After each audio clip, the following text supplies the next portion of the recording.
Wangen an der Aare, mi-septembre 2017. Des représentants du monde politique, de l'armée et d'organisations d'intervention d'urgence actives en Suisse et à l'étranger découvrent les moyens d'engagement de la formation d'application du génie et du sauvetage.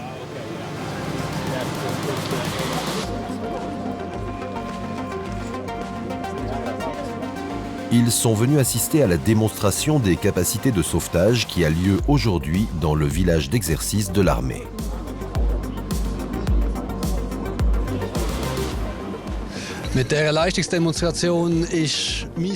Le but de cet exercice est de montrer au public la complexité du réseau national de sécurité et la part importante qui occupe notre armée.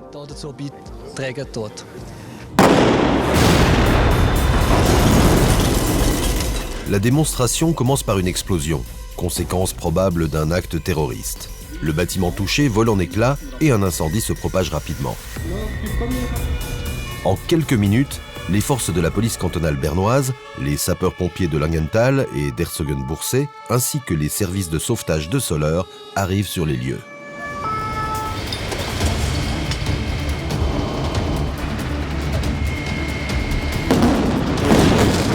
Vu l'ampleur de l'événement, les forces d'intervention civile ne suffiront pas à le maîtriser et l'armée est appelée en renfort.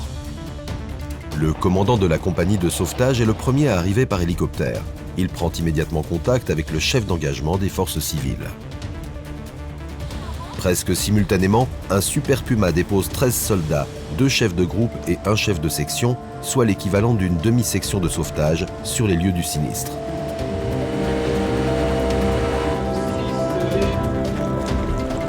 En cas de nécessité, les premiers éléments de la formation d'intervention d'aide en cas de catastrophe de Bremgarten peuvent être engagés en quelques heures.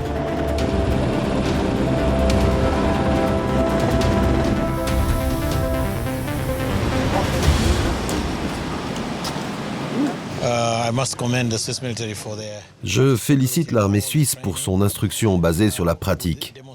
Chez nous aussi, la simulation fait partie de l'instruction, mais nous ne faisons pas ce genre d'exercice pratique très poussé.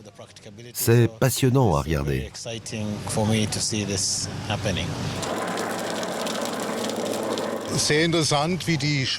C'est très intéressant, ce lien étroit qui lie l'armée suisse à la population civile et tout ce que l'armée fait pour la protection de la population. C'est un exemple à suivre pour l'armée allemande.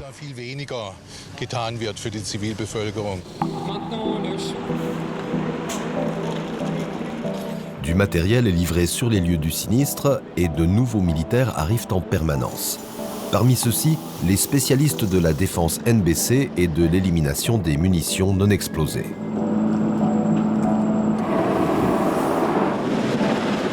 Les militaires de la compagnie de sauvetage engagent du matériel lourd pour rechercher d'éventuelles victimes enfouies sous les décombres.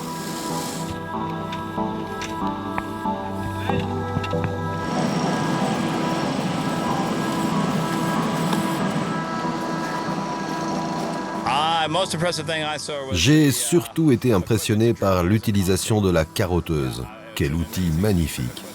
Quand on peut forer des panneaux de béton de 25 cm d'épaisseur et sauver une personne, c'est impressionnant.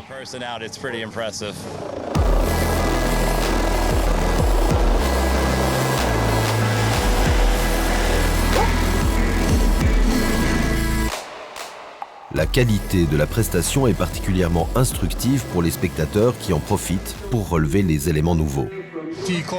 La coordination des processus et l'organisation de toute l'opération, depuis le fort de véhicules de commandement jusqu'aux moyens engagés. Par exemple, l'utilisation de drones aux côtés d'hélicoptères est un nouveau moyen qui n'a pas encore été introduit chez nous, du moins pas dans un emploi militaire. C'est intéressant d'observer le déroulement de la collaboration entre les différentes organisations. La manière dont l'armée et les forces d'intervention civile travaillent ensemble afin de maîtriser des situations difficiles suite à des tremblements de terre ou à d'autres catastrophes, c'est vraiment intéressant.